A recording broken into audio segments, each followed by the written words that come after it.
Greetings, my brothers and sisters. Darren Spiece here with you.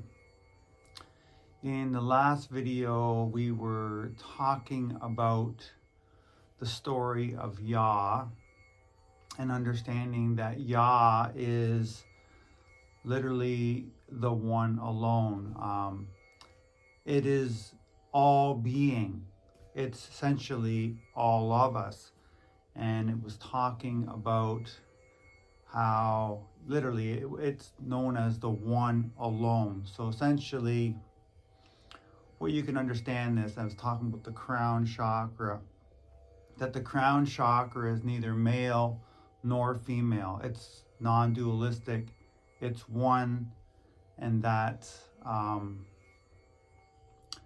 the spiritual I am, that's what that is, but latent within the bosom of Yah, or the one alone, is both genders. Both polarities are within it, but the I am is a single consciousness.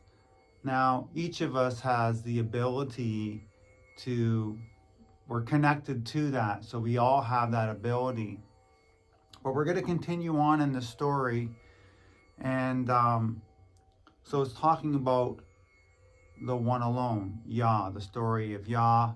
And we're at the point now in the story where nothing is being created. And so we basically just have what's known as the transcendental realm of being.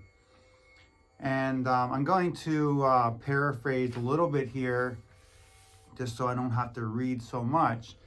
And just to give you an understanding, again, there's a lot more in the Megillah here that explains on this, but I want to read some full paragraphs later on. I'm going to paraphrase a couple things. So we're talking about how this is before everything, and I just want to, again, paraphrase. It's before the first question and the first answer, before the great appreciation, which is the bliss of love, was before the gracious wish, which is the creative wish.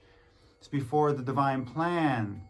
It was before the divine couple. It was before the first children. It was before the mother ovum, or what's known as the universe. It was before the golden ladder.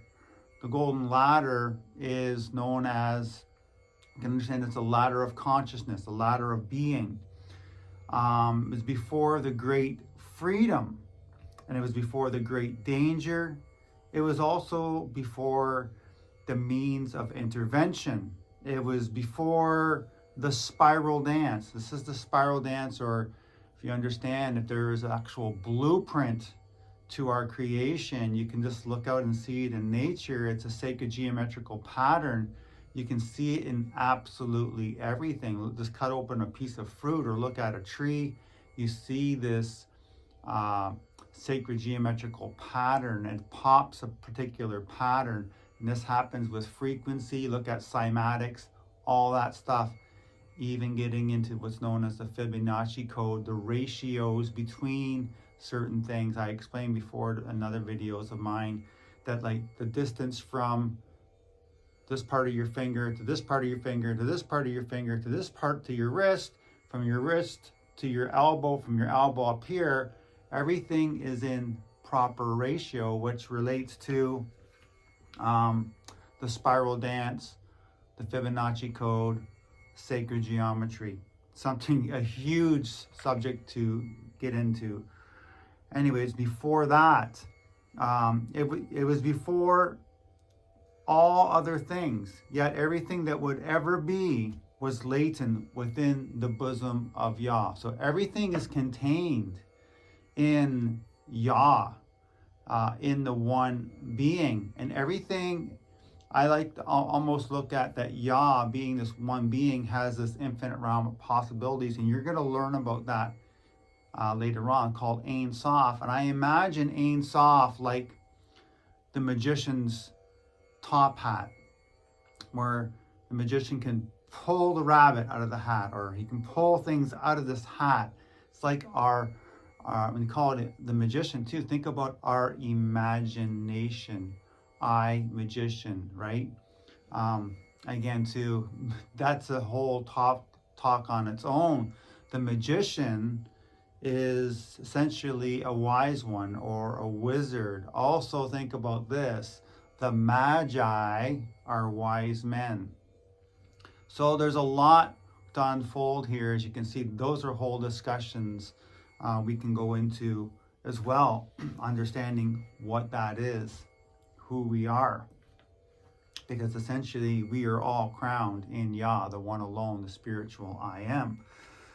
So I'm going to continue reading on the rest of the chapter, and then obviously I'm making comments on the way through, but then I will respond to it. It's been a while since I've read this, so anyway, here we go. Continue. So being contemplated, that the first question arose, what am I? Being considered, and the first answer arose, I am. And then being knew itself, to be being. Being knew, I am I. I am being. I am existence. And with this first knowing, being realized consciousness. Being realized, I know. And with the first knowing, being felt the first feeling, bliss. And this bliss was that of great appreciation. Being realized, I feel. Yea, being felt great appreciation for the fact of existence.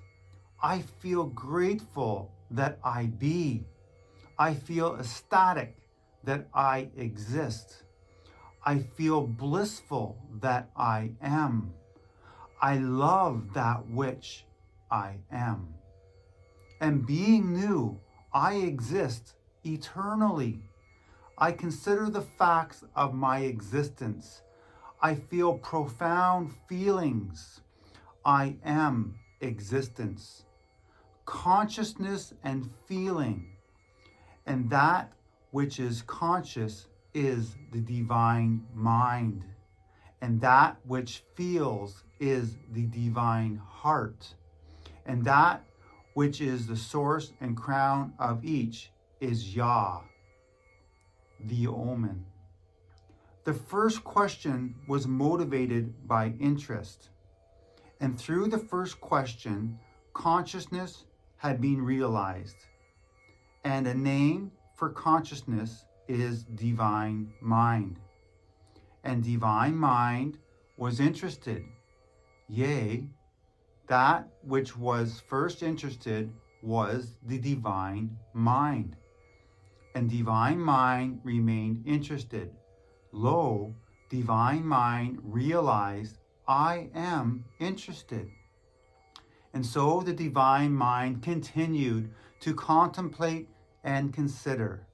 And with each subsequent knowing, divine mind expanded. The first feeling was the bliss of appreciation, which was profound self-love. I love the fact that I exist, and I love that which I am.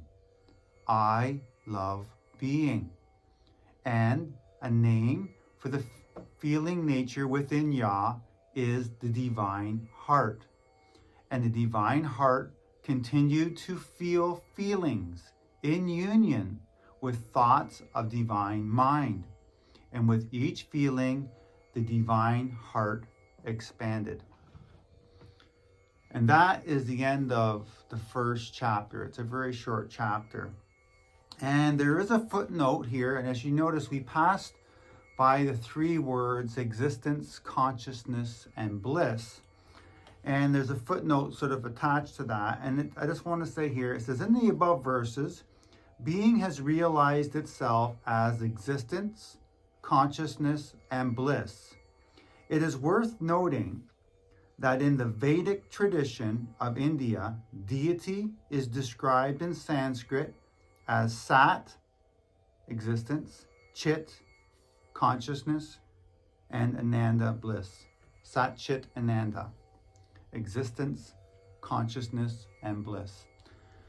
And so that's what we have there in our first chapter, at the beginning of the story of Yah. And we haven't had any actual creation even begin to happen yet. We basically just have Yah becoming aware of itself and understanding it is being, it is divine heart, it is divine mind, and it is feelings of bliss. And this is why when we go into meditation or begin chanting, what's happening is we're centering ourselves. And we mentioned here that there's a ladder of being. This ladder of being that basically climbs from the lowest levels of being to the highest levels of being. Now, understanding that Yah, or the I am aspect of who we are, is at the highest levels of our being in the transcendental realm, separate from what we call our physical world, and we identify with us being a separate person, right? But essentially, really, the truth or omen is that there's one being. Really, essentially, that's what it is, and we're just having this experience of many, and that's what's happened. Yah then decides to share this gift. He wants to share the gift of being with another, and we're going to learn about that. But there was no other, so then creation actually had to begin. But again, the reason why I'm reading this book, the Holy Megillah, this is the book right here. You can see that, the Holy Megillah, is so that you might become interested and actually want to pick up a copy of this book yourself. It's a book like none other, and you will not be disappointed. This book is pure love, and it helps you understand things like, to me, this book helps take away all the confusion aspects of spirituality and lays it out in a very logical manner that's easy to understand, and you're going to be able to relate to it. And there's a reason for, I truly believe that the writings of this book are laid out in this way for a reason, because the truth is not a complicated thing. But in our world, we have become so confused, because where do you go for a straight answer these days? Obviously the answer is within, but and that leads me to my last thing I'm going to say here today, is that in this book too, the Holy Megillah, it actually teaches that any outward covenant should always point to the inward covenant. And essentially that's what this book is constantly doing. It's pointing you, teaching you to learn about yourself, to know thyself, turning yourself inward. And once you understand yourself within, and you understand different aspects of yourself, divine mind, divine heart, understanding that we are all created in the image of Yah, essentially the spiritual I am. We're created in that nature. We are creative beings ourselves.